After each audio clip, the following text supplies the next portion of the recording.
Chapter 28, Shan Yu.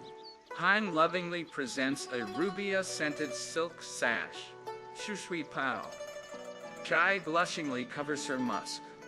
Perfumed string of red beads. Lin Tai-yü, the story goes, dwelt. After Qing Wen's refusal.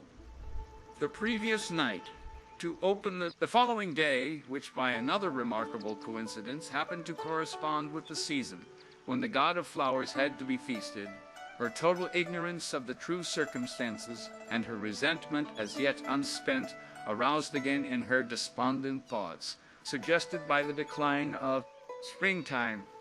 She consequently gathered a quantity of faded flowers and fallen petals and went and interred them.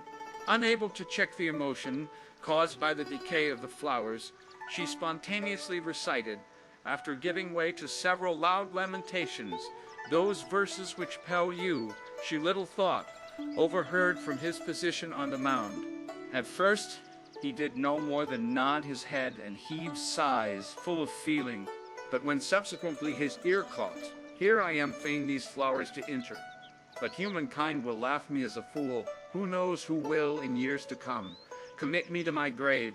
In a twinkle springtime draws to an end, and maidens wax in age, flowers fade, and maidens die, and of either naught new die, and of either now any more is known." He unconsciously was so overpowered with grief that he threw himself on the mound, bestrewing the whole ground with the fallen flowers he carried in his coat, close to his chest. When Tai-yu's flower-like charms and moon-like beauty, he reflected, by and by likewise reach a time when they will vanish beyond any hope of recovery. Won't my heart be lacerated and my feelings be mangled and extending since you must at length someday revert to a state when it will be difficult to find her. This reasoning to other persons like Pao-ch'ai, Yixiangling, Feijian, and the other girls. They too are equally liable to attain a stage beyond the reach of human search. But when Pao-ch'ai and all the reach of human search, but when Pao-ch'ai and all the rest have ultimately reached that stage when no trace will be visible, then where shall I myself be then? And when my own human form will have vanished and gone, whither I know not yet, to what person, I wonder, will this place, this garden and these plants revert? From one to a second, and from a second to a third, he thus pursued his reflections, backwards and forwards, until he really did not know how he could best, at this time and at such a juncture, dispel his fit of anguish. His state is adequately described by the shadow of a flower cannot err from the flower itself, to the left or the right. The song of birds can only penetrate into the ear from the east or the west. Ling Tai-yü was herself a prey to emotion and agitation, when unawares sorrowful accents also struck her ear from the direction of the mound. "Every one," she cogitated, "laughs at me for laboring under a foolish mania, but is there likely another fool besides myself?" She then raised her head, and casting a glance about her, she discovered that it was Pao-ch'ai, eagerly cried Tai-yü. "I was wondering who it was, but is it truly this ruthless-hearted and short-lived fellow?" But the moment the two words short-lived dropped from her mouth, she sealed her lips, and heaving a deep sigh, she turned herself round and hurriedly walked off.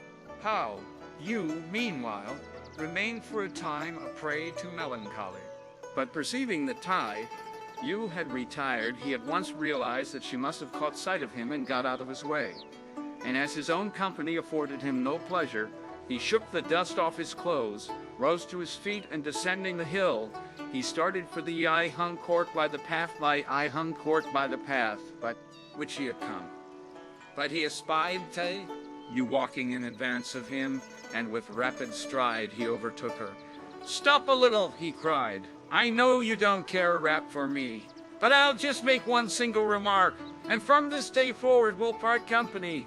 Tai-yü looked round, observing that it was Pao-yü. She was about to ignore him. Hearing him, however, mention that he had only one thing to say, "Please tell me what it is," she forthwith rejoined. Pao-yü smiled at her.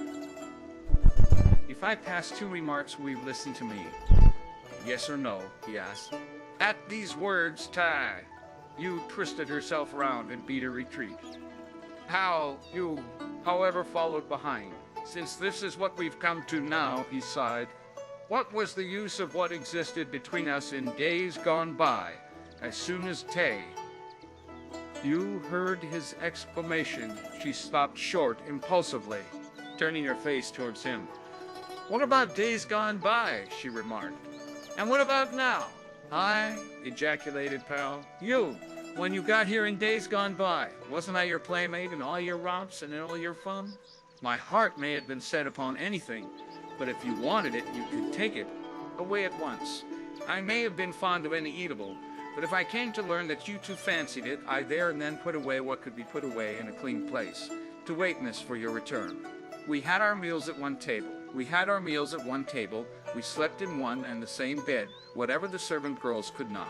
Remember, I reminded them of, for fear lest your temper, miss, should get ruffled.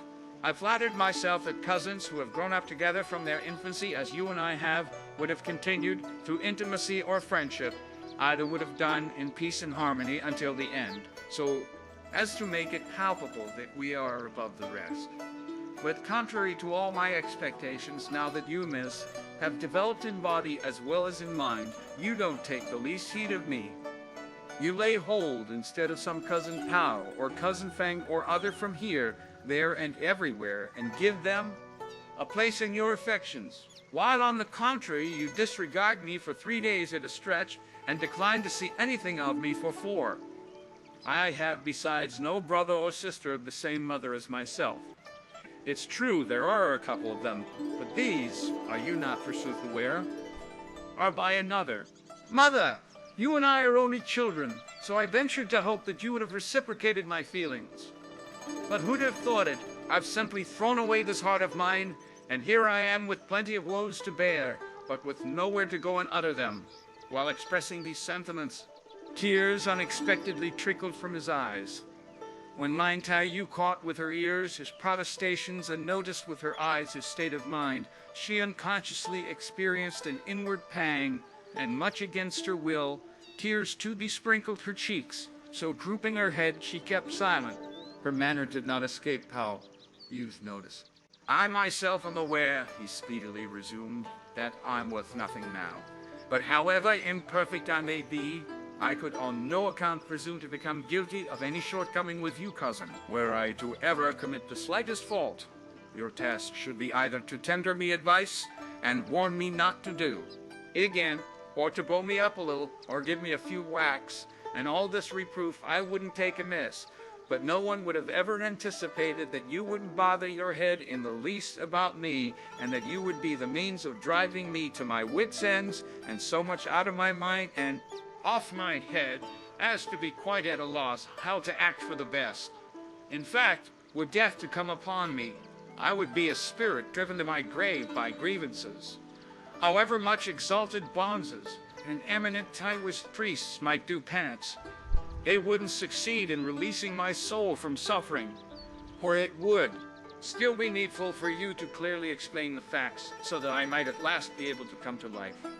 After lending him a patient ear, Tai-yü suddenly banished from her memory all recollection of the occurrences of the previous night.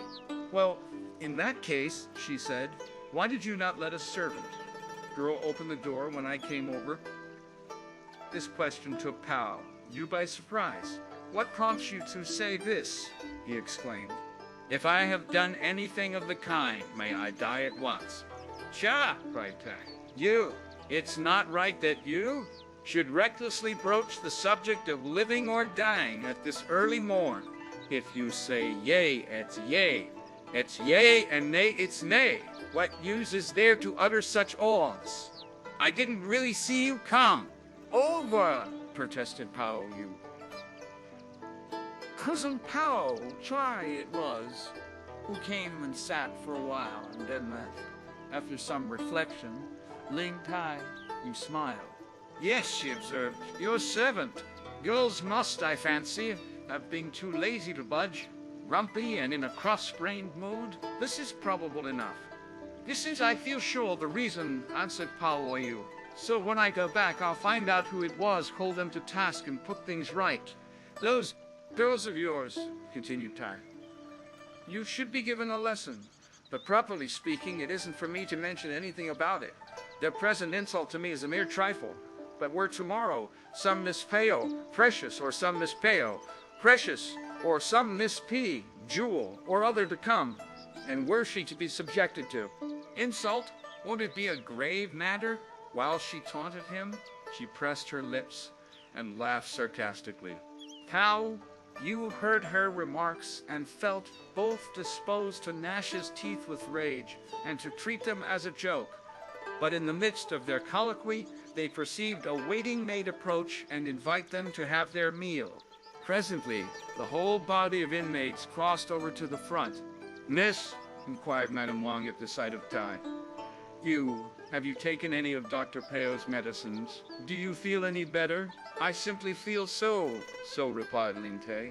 But Grandmother Chia recommended me to go on taking Dr. Wang's medicines. Mother Pao interposed, you've no idea that, cousin. Lin's is an internal derangement. It's because she was born with a delicate physique that she can't stand the slightest cold. All she need do is to take a couple of closes of some decoction to dispel the chill. Yet it's preferable that she should have medicine in pills. The other day said, Madame Wang, the doctor mentioned the name of some pills, but I've forgotten what it is. I know something about pills, put in Pao.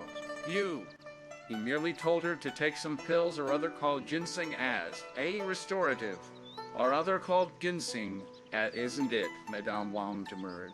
The 8 precious, wholesome, to mother pills, Pao. You proceeded, or the left Angelica, or right? Angelica. If these also aren't the ones, they must be the 8 flavor Romania.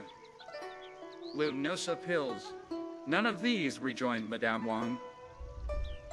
For I remember well that there were the 2 words Chin, Kang, guardians in Buddhistic temples. I've never before, observed Pao, clapping his hands, heard of the existence of Chin Kang pills, but in the event of there being any Chin Kang pills, there must, for a certainty, be such a thing as Pu-se, Buddha, powder.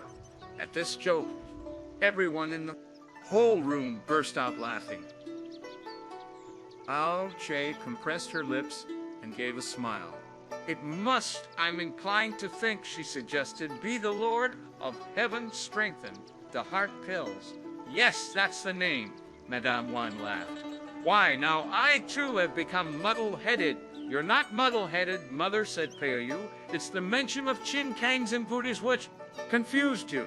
Stuff and nonsense, ejaculated Madame Wang. What you want again is your father to whip you. My father Pao, you laughed, wouldn't whip me for a thing like this?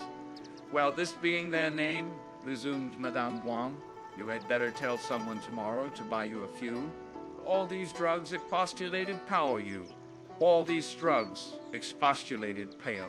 Were you, Mother, to give me 360 taels, I'll concoct a supply of pills for my cousin, which I can certify will make her feel quite herself again before she has finished a single supply.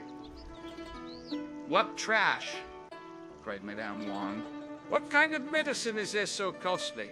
It's a positive fact, smiled Pao-yü. This prescription of mine is unlike all others. Besides, the very names of those drugs are quaint and couldn't be enumerated in a moment. Suffice it to mention the placenta of the first child, 360 ginseng roots, shaped like human beings and studded with leaves, 4 fat tortoises, full-grown Polygonum multiflorum, the core of the Pachymacocos, found on the roots of a fir tree of 1,000 years old, and other such species of medicines. They're not, I admit, out of the way things, but they are the most excellent among that whole crowd of medicines. And were I to begin to give you a list of them, why, they'd take you all quite aback. The year before last, I at length let a Shubin have this recipe, after he had made ever so many entreaties during 1 or 2 years. When, however, he got the prescription, he had to search for another 2 or 3 years and to spend over and above 1,000 taels before he succeeded in having it prepared. If you don't believe me, Mother, you are at liberty to ask Cousin Pao-ch'ai about it. At the mention of her name, Pao-ch'ai laughingly waved her hand. "I know nothing about it," she observed. "Nor have I heard anything about it, so don't tell your mother to ask me any questions." "Really?" said Madame Wang, smiling. "Pao-ch'ai is a good girl. She does not tell lies." Upon hearing these words, he turned round sharply and clapped his hand. "What I stated just now," he explained, "was the truth, yet you maintain that it was all lies." As he defended himself, he casually looked round and caught sight of Lin Tai-yü at the back of Pao-ch'ai laughing with tight, set lips, and applying her fingers to her face to put him to shame. But Lady Feng, who had been in the inner rooms overseeing the servants laying the table, came out at once as soon as she overheard the conversation. "Brother Pao tells no lies," she smilingly chimed in. "This is really a fact. Some time ago, Cousin Sui Pan came over in person and asked me for pearls, and when I inquired of him what he wanted them for, he explained that they were intended to compound some medicine with, adding in a aggrieved way that it would have been better hadn't he taken it in hand, for he never had any idea that it would involve such a lot of trouble. When I questioned him what the medicine was, he returned for answer that it was a prescription of Brother Pao's, and he mentioned ever so many ingredients, which I don't even remember. Under other circumstances," he went on to say, "I would have purchased a few pearls, but what I absolutely wanted are such pearls as have been worn on the head, and that's why I come to ask you, cousin, for some. If, cousin, you've got no broken ornaments at hand, in the shape of flowers, why, those that you have on your head will do as well, and by I'll choose a few good ones and give them to you to wear." I had no other course, therefore, than to snap a couple of twigs from some flowers I have, made of pearls, and to let him take them away. One also requires a piece of deep red gauze, 3 feet in length of the best quality, and the pearls must be triturated to powder in a mortar. After each sentence expressed by Lady Feng, Pao, you muttered an invocation to Buddha. "The thing is as clear as sunlight now," he remarked.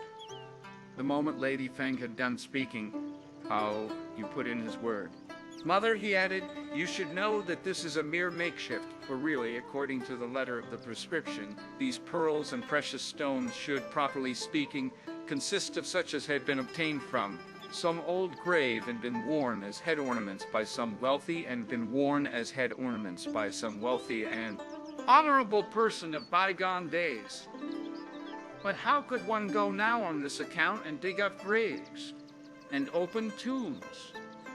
Hence it is that such as are simply in use among living persons can equally well be substituted."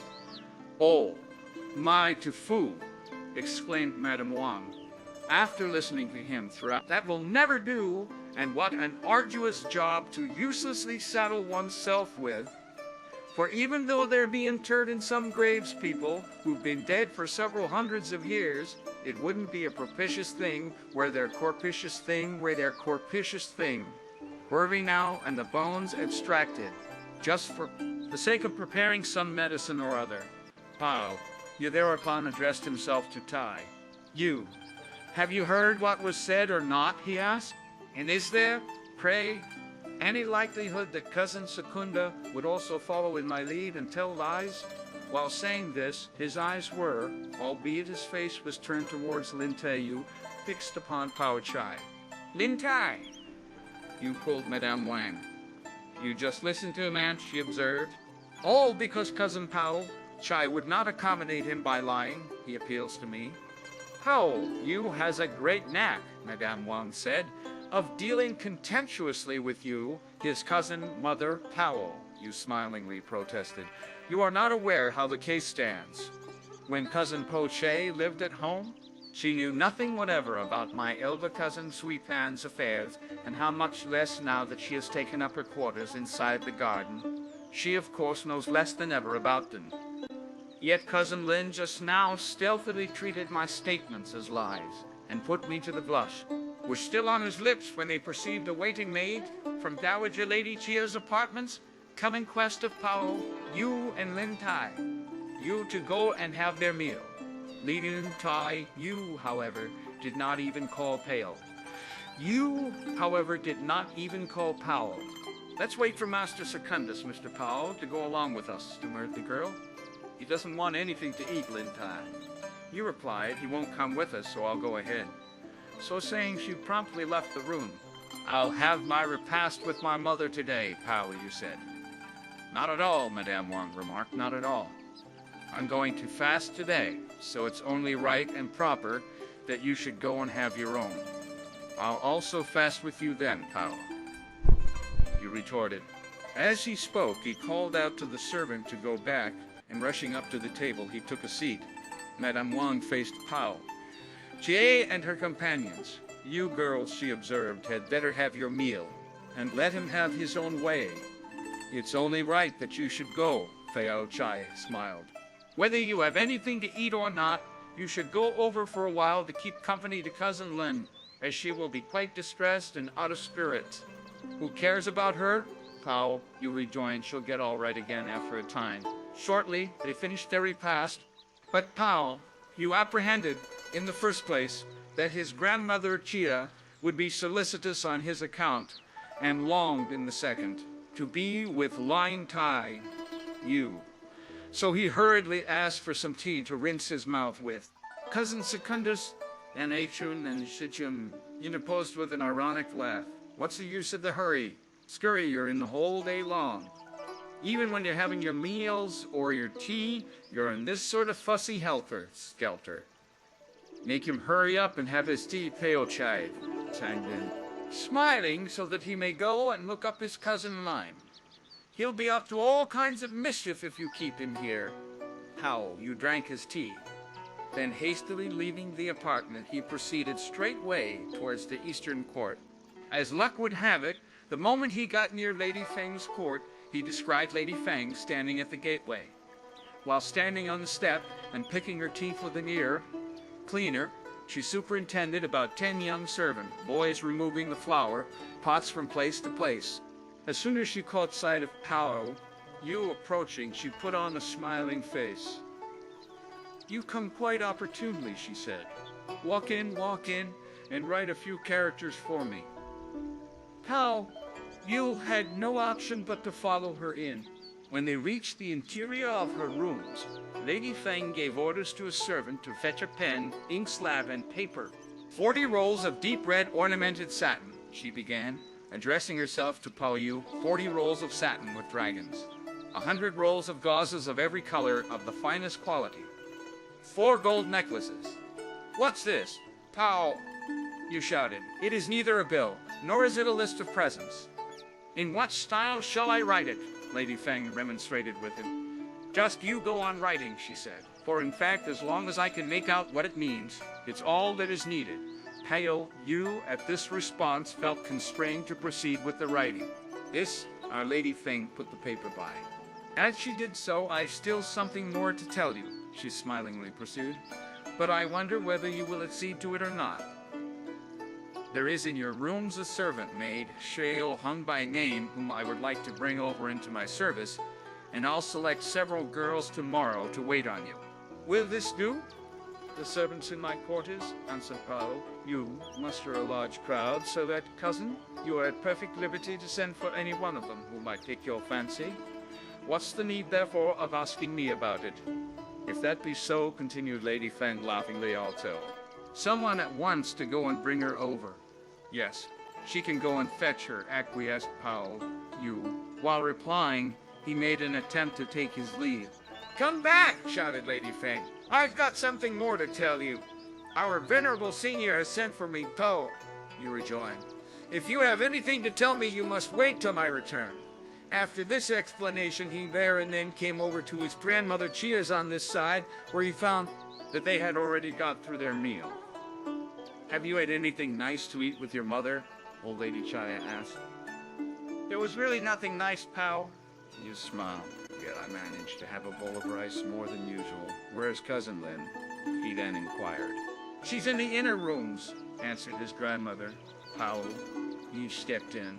He caught sight of a waiting-maid standing below, blowing into an iron, and 2 servant girls seated on the stove, couch making a chalk line. Tai-yü, with stooping head, was cutting out something or other with a pair of scissors she held in her hand. Pao, you advanced further in. Oh, what's this that you are up to? He smiled. You have just had your rice, and do you bob your head down in this way? Why, in a short while you'll be having a headache again. Tai-yü, however, did not heed him in the least, but busied herself cutting out what she had to do. The corner of that piece of satin is not yet right, a servant girl put in. You had better iron it again, Tai. Yu threw down the scissors. Why worry yourself about it, she said. It will get quite right after a time. But while Pao-yü was listening to what was being said and was inwardly feeling in low spirits, he became aware that Pao-ch'ai, Chun, and the other girls had also arrived. After a short chat with Dowager Lady Chia, Pao-ch'ai likewise entered the apartment to find out what her cousin Lin was up to. The moment she espied Lin Tai, "You engaged in cutting out something, you have?" she cried, attained more skill than ever. "For there you can even cut out clothes. This too," laughed Tai sarcastically, "is a mere falsehood, to hoodwink people with nothing more." "I'll tell you a joke," replied Pao-ch'ai, smiling, "when I just now said that I did not know anything about that medicine, Cousin Pao. You felt displeased." "Who cares?" shouted Lin Tai. "You! He'll get all right shortly. Our worthy grandmother wishes to play at dominoes." Pao-yü thereupon interposed, directing his remarks to Pao-ch'ai, "And there's no one there at present to have a game with her. So you'd better go and play with her. Have I come over now to play dominoes?" Promptly smiled Pao-ch'ai when she heard his suggestion. With this remark, she nevertheless at once quitted the room. "It would be well for you to go," urged Lin Tai. "You, for there's a tiger in here, and look out, he might eat you up." As she spoke, she went on with her cutting. You perceived how loath she was to give him any of her attention, and he had no alternative but to force a smile and to observe, "You should also go for a stroll. It will be time enough by and by to continue your cutting." Pao-yü addressed himself therefore to the servant girls. "Who has taught her how to cut out these things?" he asked. "What does it matter who taught me how to cut?" Tai-yü vehemently exclaimed when she realized that he was speaking to the maids. "It's no business of yours, Mr. Secundus." Pao-yü was then about to say something in his defense when he saw a servant come in and report that there was someone outside who wished to see him. At this announcement, Pao-yü betook himself with alacrity out of the room. "Oh, me too, fool," observed Tai, "you turning outwards. It wouldn't matter to you if you found me dead on your return." On his arrival outside you discovered Pao-yü. "You are invited," he said, "to go to Mr. Feng's house." Upon hearing this message, Pao-yü knew well enough that it was about the project mooted the previous day, and accordingly he told him to go and ask for his clothes, while he himself wended his steps into the library. Ming came forthwith to the second gate and waited for someone to appear. Seeing an old woman walk out, Ming went up to her.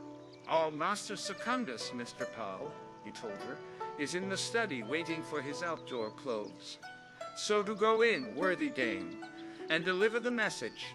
"It would be better," replied the old woman, "if you did not echo your mother's absurdities.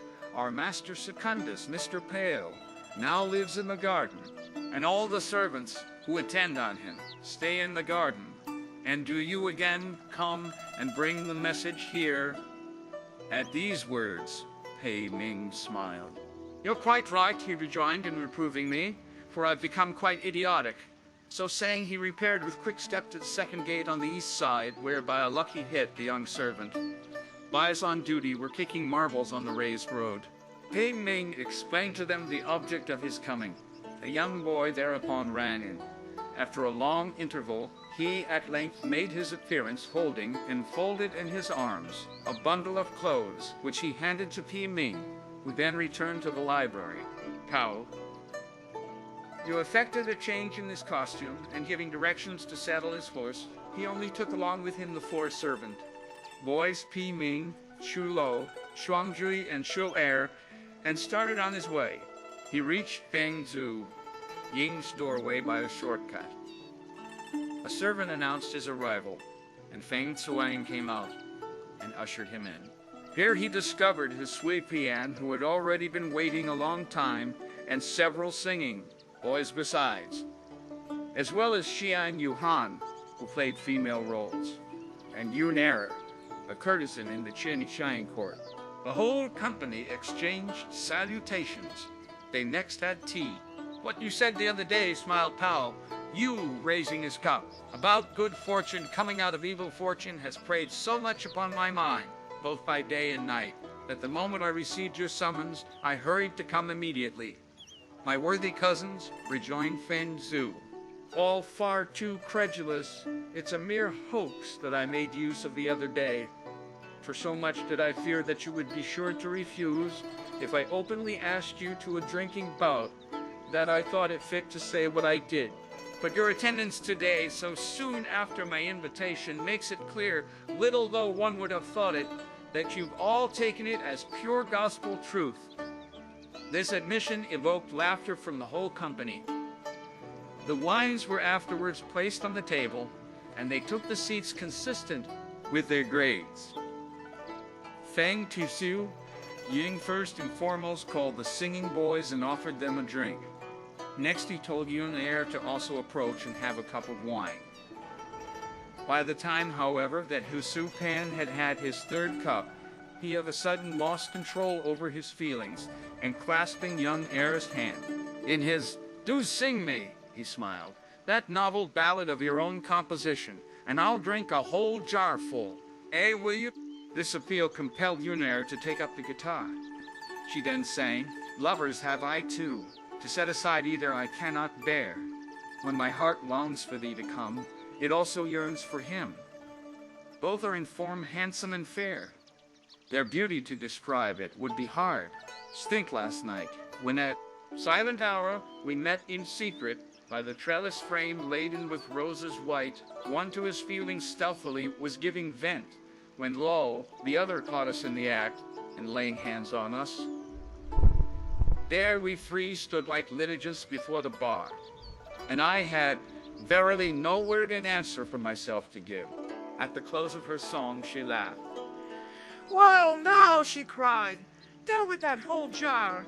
Why, it isn't worth a jarful," smiled Chupan at these words. "Favor us with some other good song." "Listen to what I have to suggest, Pao-yü interposed, a smile on his lips. "If you go on drinking in this reckless manner, we will easily get drunk, and there will be no fun in it. I'll take the lead and swallow a large cupful and put in force a new penalty, and any one of you who doesn't comply with it will be mulcted in 10 large cupfuls in quick succession." Speedily rising from the banquet, he poured the wine for the company. Feng Zhu, Ying, and the rest, meanwhile, exclaimed with one voice, "Quite right, quite right, quite right." "How?" "You then lifted a large cup and drained it with one draught. We will now," he proposed, "dilate on the 4 characters, sad, wounded, glad, and joyful. But while discoursing about young ladies, we'll have to illustrate the 4 states as well. At the end of this recitation, we'll have to drink the door cup over the wine to sing an original and seasonable ballad, while over the heel taps to make allusion to some object on the table and devise something with some old poetical lines or ancient scrolls from the 4 books or the 5 classics, or with some set phrases." Shui Pian gave him no time to finish. He was the first to stand up and prevent him from proceeding. "I won't join you, so don't count me. This is in fact done in order to play tricks upon me." Young Er, however, also rose to her feet and shoved him down into his seat. "What are you in such a funk for?" she laughed. "You're fortunate enough to be able to drink wine daily, and can't you, forsooth, even come up to me? Yet I mean to recite by and by my own share. If you say what's right, well and good. If you don't, you will simply have to swallow several cups of wine as a forfeit. And is it likely you'll die from drunkenness? Are you, pray, going now to disregard this rule and to drink, instead, 10 large cups, besides going down to pour the wine?" One and all clapped in applause. "Well said," they shouted. After this, Yu Pian had no way out of it and felt compelled to resume his seat. They then heard Pao-yü recite, "A girl is sad when her springtime of life is far advanced, and she still occupies a vacant inner room. Her better half to go abroad and win a marquisdom. A girl is glad when looking in the mirror. At the time of her morning toilette, she finds her color fair. A girl is joyful what time she sits on the frame of a gallows, swing, clad in a thin spring gown, having listened to him. Capital." One and all cried out in a chorus. Yu Pian alone raised his face, shook his head, and remarked, "It isn't good. He must be fine." "Why should he be fine?" demurred the party. "Because," retorted Su Pan, "what he says is entirely unintelligible to me. So how can he not be fine?" Yun'er gave him a pinch.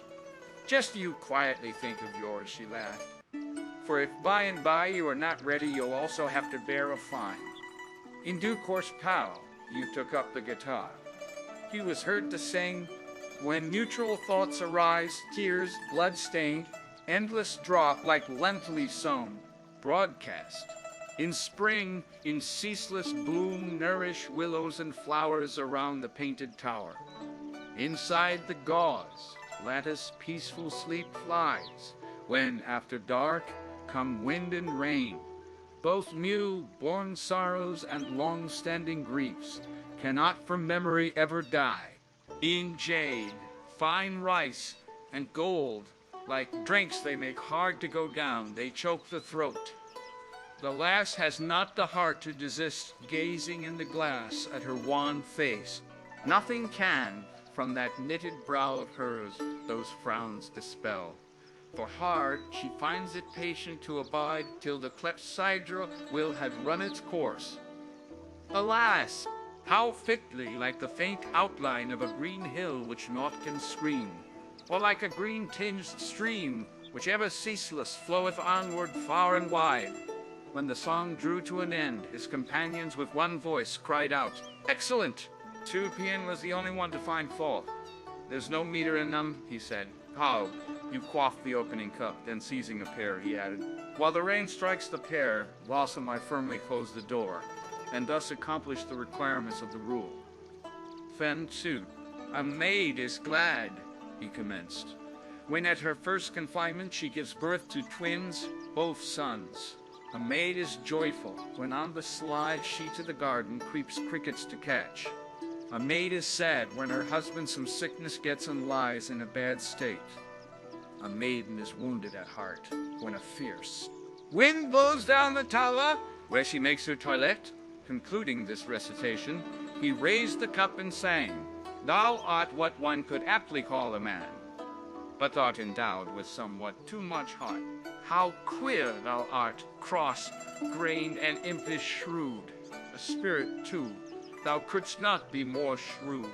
If all I say thou dost not think is true, in secret just a minute search pursue, for then thou'lt know if I love thee or not." His song over, he drank the opening cup and then observed, "The cock crows when the moon's rays shine upon the thatched inn." After his observance of the rule followed, Yun'er's turn. "A girl is sad, Yun," Ere began, when she tries to divine on whom she will depend towards the end of life. "My dear child," laughingly exclaimed Yu Pan, "your worthy Mr. Hu still lives. And why do you give way to fears?" "Don't confuse her," remonstrated every one of the party. "Don't muddle her." "A maiden is wounded at heart," Yun'er proceeded, "when her mother beats and scolds her and never for an instant doth desist. It was only the other day," interposes Yu Pan, "that I saw your mother and that I told her that I would not have her beat you. If you still go on babbling, put in the company with one consent, you'll be fined 10 cups. Yu Pian promptly administered himself a slap on the mouth. "How you lack the faculty of hearing!" he exclaimed. You are not to say a word more. A girl is glad, Ymir, then resumed. When her lover cannot brook to leave her and return home. A maiden is joyful when hushing the pan.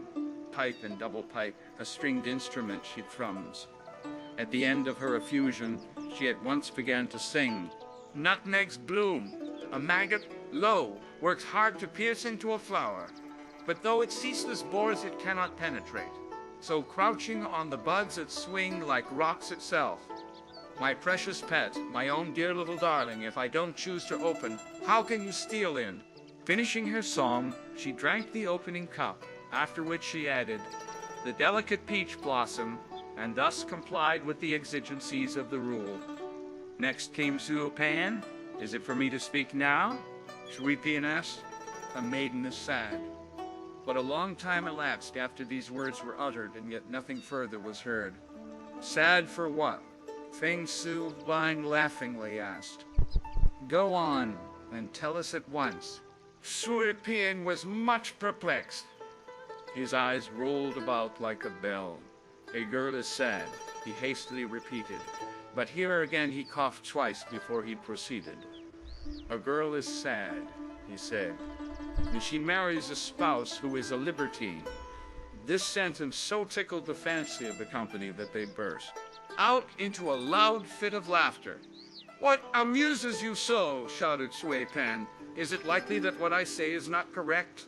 If a girl marries a man who chooses to forget all virtue, how can she not feel sore at heart? But so heartily did they all laugh that their bodies were bent in two. What you say is quite right, they eagerly replied, so proceed at once with the rest. Supan thereupon stared with vacant gaze. The girl is grieved. To say, what is she grieved about, they asked, when a huge monkey finds its way into the inner room. Suapi retorted. This reply set everyone laughing.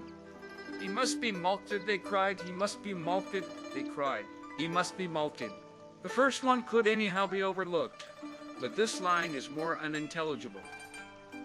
As they said this, they were about to pour the wine when Pao-yü smilingly interfered. The rhyme is all right, he observed. The master of the rules, Pan remarked, approves it in every way, so what are you? People fussing about. Hearing this, the company eventually let the matter drop. The two lines that follow are still more difficult, suggested Ymir with a smile, so you had better let me recite for you. Fiddlesticks, exclaimed to Pan, do you really fancy that I have no good ones? Just you listen to what I shall say. A girl is glad when in the bridal room she lies, with flowery candles burning, and she is loath to rise at morn. This sentiment filled one and all with amazement. How supremely excellent this line is, they ejaculated. A girl is joyful, who Pan resumed during the consummation of wedlock. Upon catching this remark, the party turned their heads away and shouted, dreadful, dreadful, but quick, sing your song and done. Forthwith Pan sang, a mosquito buzzes hang, hen. Hang, everyone was taken by surprise. What kind of song is this? They inquired. But Pan went on singing, two flies buzz wing, wang, wang. Enough, shouted his companions, that will do, do. Do you want to hear it or not? Asked Pan. This is a new kind of song called the hang air. But if you people are not disposed to listen, let me off. Also from saying what I have to say over the heel, taps and I won't then sing. We'll let you off, answered one and all. So don't be hindering others. A maiden is sad, Xiang-yu. Han at once began, when her husband leaves home and never does return. A maiden is disconsolate when she has no money to go and buy some oleifrangren's oil. A maiden is glad when the wick of the lantern forms two heads like twin flowers on one stem. A maiden is joyful when true conjugal peace prevails between her and her mate. His recital over, he went on to sing, how I love thee with those seductive charms of thine, heaven born. In truth, I'd like a living fairy from the azure skies. The spring of life we now enjoy, we are yet young in years. Our union is indeed a happy match, but lo, the Milky Way doth at it. Thee is sore. Hark to the drums which beat around in the watchtowers. So raise the silver lamp and let us soft under the nuptial curtain steal. Finishing the song, he drank the opening cup. I know he smiled. Few poetical quotations bearing on this sort of thing. By a stroke of good fortune. However, I yesterday conned a pair of antithetical scrolls. Of these I can only remember just one line, but lucky enough for me, the object it refers to figures as well on this festive board. This said, he forthwith drained the wine, and picking up a bud of a diminutive variety of Olea fragrant, recited, when the perfume of flowers wafts Hisi-gen itself into a man, he knows the day is warm. The company unanimously conceded that the rule had been adhered to, but Shui Pan once again jumped up. It's awful, awful, he bawled out boisterously. He should be fined. He should be made to pay a flat. There's no precious article whatever on this table. How is it then that you introduce precious things? There was nothing about precious things, Xian-yu. What are you still prevaricating? Sui Pen cried. Well, I'll repeat it again, Xian-yu. Han had no other course but to recite the line a second time. Now is not Hsi-gen a precious thing? Sui Pen asked. If she isn't, what is she? And if you don't believe me, you ask him about it, pointing, at the conclusion of this remark, at Pao-yü. Pao-yü felt very uncomfortable. Rising to his feet, cousin, he observed. You should be fined heavily. I should be.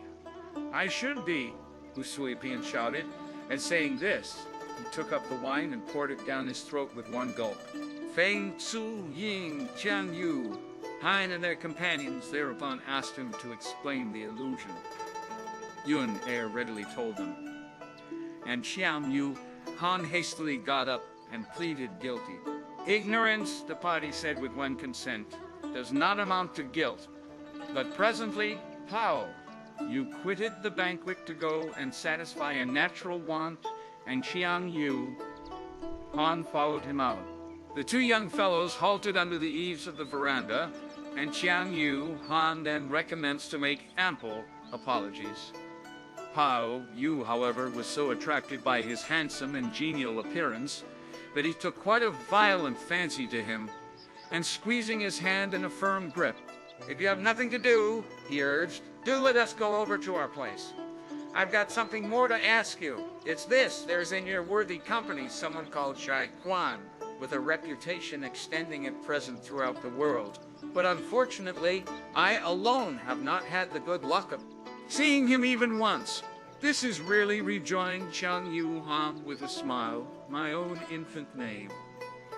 This disclosure at once made Pao-yü quite exuberant, and stamping his feet, he smiled. How lucky! I'm in luck's way, he exclaimed. In very truth, your reputation is no idle report.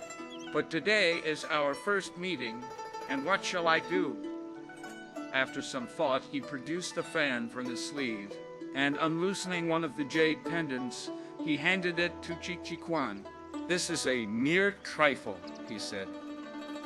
It does not deserve your acceptance, yet it will be a small souvenir of our acquaintance today. Chai-Quan received it with a smile. I do not deserve, he replied, such a present. How am I worthy of such an honor? But never mind. I've also got about me here a strange thing which I put on this morning. It is brand new yet, and will, I hope, suffice to prove to you a little of the feeling of esteem which I entertain for you. With these protestations, he raised his garment, and untying a deep red sash with which his nether clothes were fastened, he presented it to Pao-yü. This sash, he remarked, is an article brought as tribute from the Queen of the Hisi Kingdom. If you attach this round you in summer, your person will emit a fragrant perfume, and it will not perspire. It was given to me yesterday by the Prince of Pi-ch'ai, and it is only today that I, Prince of Pi-ch'ai, and it is only today that I put it on. To anyone else, I would certainly not be willing to present it. But, Mr. Secundus, please do unfasten the one you have on and give it to me to bind round me. This proposal extremely delighted Pao-yü. With precipitate haste, he accepted his gift, and undoing the dark brown sash he wore, he surrendered it to Chi-Quan. But both had just had time to adjust their respective sashes when they heard a loud voice say, "Oh, I've caught you!" And they perceived a Su-pan come out by leaps and bounds. Clutching the two young fellows, "What do you?" he exclaimed. "Leave your wine for and withdraw from the banquet. Be quick and produce those things, and let me see them." "There's nothing to see," rejoined the two young fellows with one voice. Sweet Pian, however, would by no means fall in with their views, and it was only Feng Ying who made his appearance on the scene, who succeeded in dissuading him. So, resuming their seats, they drank until dark, when the company broke up. Pao-yü, on his return into the garden, loosened his clothes and had tea. But Zhen noticed that the pendant had disappeared from his fan, and she inquired of him what had become of it. "I must have lost it this very moment." "How?" "I must have lost it this very moment." At bedtime, however, descrying a deep red sash, with spots like specks of blood, attached round his waist, Zhen guessed more or less the truth of what must have transpired. "As you have such a nice sash to fasten your trousers with," Zhen consequently said, "you'd better return that one of mine." This reminder made the fact dawn upon Pao-yü that the sash had originally been the property of Zhen, and that he should by rights not have parted with it. But however much he felt his conscience smitten by remorse, he failed to see how he could very well disclose the truth to her. He could therefore only put on a smiling expression and add, "I'll give you another one instead." Zhen was prompted by his rejoinder to nod her head and sigh. "I felt sure," she observed, "that you'd go again and do these things. Yet you shouldn't take my belongings and bestow them on that low-bred sort of people. Can it be that no consideration finds a place in your heart?" She then felt disposed to tender him a few more words of admonition, but, dreading on the other hand lest she should, by irritating him, bring the fumes of the wine to his head, she thought it best to also retire to bed. Nothing worth noticing occurred during that night. The next day, when she woke up at the break of day, she heard Pao-yü call out laughing, "Robbers have been here in the night. Are you not aware of it? Just you look at my trousers." Zhen lowered her head and looked. She saw at a glance that the sash, which Pao-yü had worn the previous day, was bound round her own waist, and she at once realized that Pao-yü must have effected the change during the night. But promptly unbinding it, "I don't care for such things. Scribe quick, take it away." At the sight of her manner, you had to coax her with gentle terms. This so disarmed Zhen that she felt under the necessity of putting on the sash. But subsequently, when Pao-yü stepped out of the apartment, she at last pulled it off, and throwing it away in an empty box, she found one of hers and fastened it round her waist. Pao-yü, however, did not in the least notice what she did, but inquired whether anything had happened the day before. "Lady Secunda," Zhen explained, "dispatched someone and fetched Xiao Hung away. Her wish was to have waited for your return. But as I thought that it was of no consequence, I took upon myself to decide and sent her off." "That's all right," rejoined Pao. "I knew all about it. There was no need for her to wait. Yesterday," resumed Zhen, "the imperial consort deputed the eunuch Pao-ch'ai to bring 120 ounces of silver, and to convey her commands that from the 1st to the 3rd there should be offered, in the Qing-Hosu temple, Thanksgiving services to last for 3 days, and that theatrical performances should be given, and oblations presented, and to tell our senior master, Mr. Chen, to take all the gentlemen and go and burn incense and worship Buddha. Besides this, she also sent presents for the Dragon Festival." Continuing, she bade a young servant maid produce the presents which had been received the previous day. Then he saw 2 palace fans of the best quality, 2 strings of musk-scented beads, 2 rolls of silk, as fine as the phoenix tail, and a superior mat worked with hibiscus. At the sight of these things, Pao-yü was filled with immeasurable pleasure, and he asked whether the articles brought to all the others were similar to his. The only things in excess of yours that our venerable mistress has, Sijan explained, consist of a scented jade scepter and a pillow made of agate.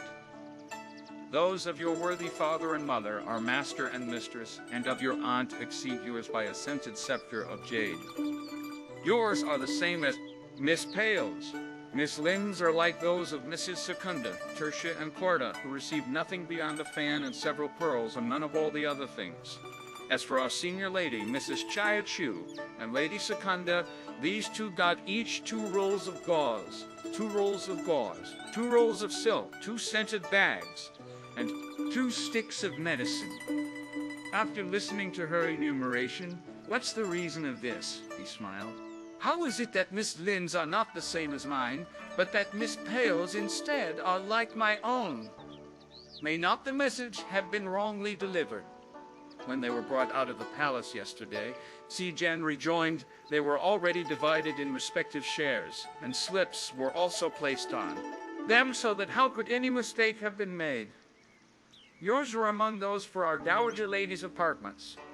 When I went and fetched them, her venerable ladyship said that I should tell you to go there tomorrow at the 5th watch to return thanks.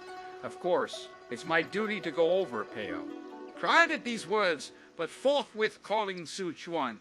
"Take these to your Miss Lin," he told her, "and say that I got them yesterday, and that she is at liberty to keep out of them any that take a fancy." Su Chuan expressed her obedience and took the things away. After a short time she returned. "Miss Lin says," she explained, "that she also got some yesterday, and that you, Master Secundus, should keep yours." Hearing this reply, Pao-yü quickly directed a servant to put them away. But when he had washed his face and stepped out of doors, bent upon going to his grandmother's on the other side, in order to pay his obeisance, he caught sight of Lin Tai-yü coming along towards him from the opposite direction. Pao-yü hurriedly walked up to her. "I told you," he smiled, "to select those you like from my things. How is it you didn't choose any?" Lin Tai-yü had long before banished from her recollection the incident of the previous day, which had made her angry with Pao-yü, and was only exercised about the occurrence of this present occasion. "I'm not gifted with such extreme good fortune," she consequently answered, "as to be able to accept them. I can't compete with Miss Pao, in connection with whom something or other about gold or about jade is mentioned. We are simply beings connected with the vegetable kingdom." The allusion to the 2 words gold and jade aroused of a sudden much emotion in the heart of Pao. "You, if beyond what people say about gold or jade," he protested. "The idea of any such things ever crosses my mind. May the heaven annihilate me, and may the earth extinguish me, and may I for 10,000 generations never assume human form." These protestations convinced Lin Tai-yü that suspicion had been aroused in him. "Why utter such oaths when there's no rhyme or reason? Who cares about any gold or any jade of yours? It would be difficult for me to tell you, to your face, all the secrets of my heart." Pao-yü resumed, "But by and by you'll surely come to know all about them. After the 3, my old grandmother, my father, and my mother, you, my cousin, hold the 4th place. And if there be a 5th, I'm ready to swear another oath." "You needn't swear another oath. You needn't swear any more, Lin Tai-yü replied. "I'm well aware that I, your younger cousin, have a place in your heart. But the thing is that at the sight of your elder cousin, you at once forget all about your younger cousin." "This comes again from over-suspicion," ejaculated Pao, "for I'm not at all disposed that way." "Well," resumed Lin Tai-yü, "why did you yesterday appeal to me when that hussy Pao-ch'ai would not help you by telling the story? Had it been I who had been guilty of any such thing, I don't know what you wouldn't have done again."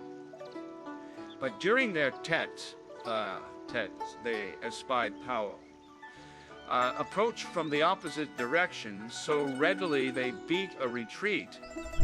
Pao-ch'ai had distinctly caught sight of them, but pretending she had not seen them, she trudged on her way with lowered head and repaired into Madame Wang's apartments. After a short stay, she came to this side to pay Dowager Lady Chia a visit. With her, she also found Pao-yü, mentioned to Madame Wang and her other relatives that the gold locket had been the gift of a bonze, that she had to wait until such time as some suitor with jade turned up before she could be given in marriage, and other similar confidences. But on discovery the previous day that Yuan Chun's presents to her alone resembled those of Pao-yü, she began to feel all the more embarrassed. Luckily, however, Pao-yü was so entangled in Lin Tai-yü's meshes, and so absorbed in heart and mind with fond thoughts of his lion tie.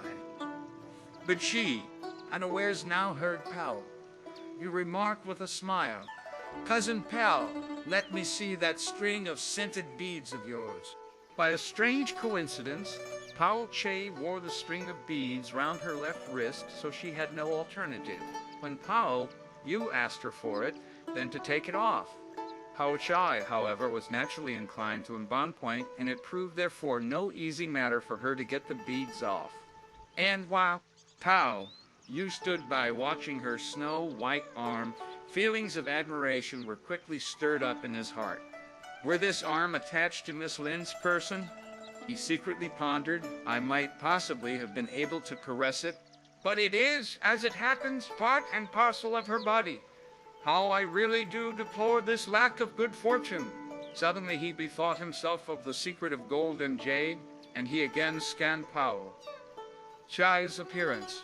At the sight of her countenance, resembling a silver bowl, her eyes limpid like water and almond, like in shape her lips crimson, though not roused, her eyebrows jet black, though not penciled, also of that fascination and grace which presented such a contrast to Lin Tai-yü's style of beauty, he could not refrain from falling into such a stupid reverie, that though Pao-ch'ai had got the string of beads off her wrist and was handing them to him, he forgot all about them and made no effort to take them.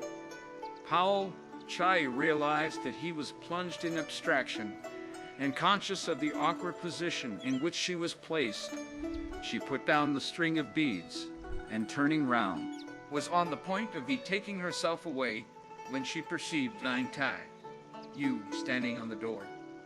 Step, laughing significantly while biting a handkerchief she held in her mouth. "You can't resist, Pao-ch'ai said. A single puff of wind, and why do you stand there and expose yourself to the very teeth of it? Wasn't I inside the room?" rejoined Lin Tai-yü with a cynical smile. "But I came out to have a look as I heard a shriek in the heavens. It turned out, in fact, to be a stupid wild goose." "A stupid wild goose," repeated Pao-ch'ai. "Where is it? Let me also see it." "As soon as I got out," answered Lin Tai-yü. "It flew away with a sort of noise." While replying, she threw the handkerchief she was holding straight into Pao-yü's face. Pao-yü was quite taken by surprise. "He was hit on the eye." Yeah," he exclaimed. But, reader, do you want to hear the sequel? In that case, listen to the circumstances, which will be disclosed in the next chapter.